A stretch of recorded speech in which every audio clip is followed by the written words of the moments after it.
আরেকটা ঘটনা শোনেন, ইব্রাহিম ইবনে আদহামের গল্প জানেন না এমন কেউ নেই, ঠিক আছে না? ইব্রাহিম ইবনে আদহামের গল্প কি? উনি রাজা ছিলেন, রাজত্ব করার সাথে সাথে তিনি আল্লাহর ওলি হওয়ার জন্য ওজিফা আমল করতেন, তাহাজ্জুদ পড়তেন।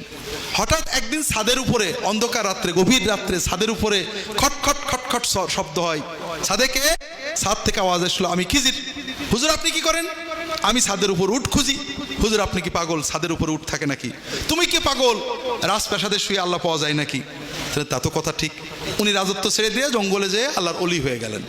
এই গল্প শোনেননি? শুনেছেন। এটা ইসলাম? এটা ইসলামে রিপ্রেজেন্ট করে? ইসলাম জঙ্গলে যাওয়া শেখায়?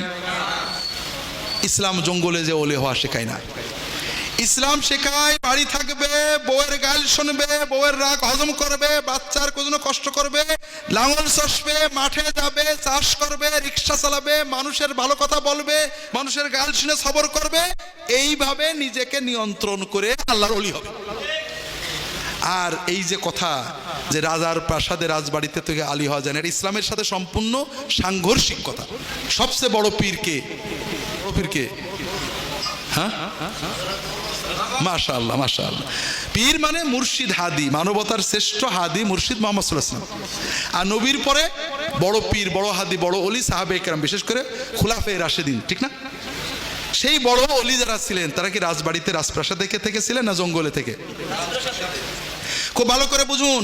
সারা রাত তাহাজ্জুদ পড়ে সারাদিন রোজা রেখে যে সওয়াব হবে, একটা মাজলুমকে জুলুম থেকে বাঁচায়ে, একটা বেদনার্তকে তার চোখের ব্যথা মুছিয়ে দিয়ে, মনের কষ্ট দূর করে, একজন অসহায়কে সাহায্য করে, একজন বিনা চিকিৎসা মারা যাচ্ছিল তার চিকিৎসার ব্যবস্থা করলে, সারা রাত তাহাজ্জুদ পড়া, সারাদিন নফল রোজা থাকার চেয়ে বেশি সওয়াব হবে।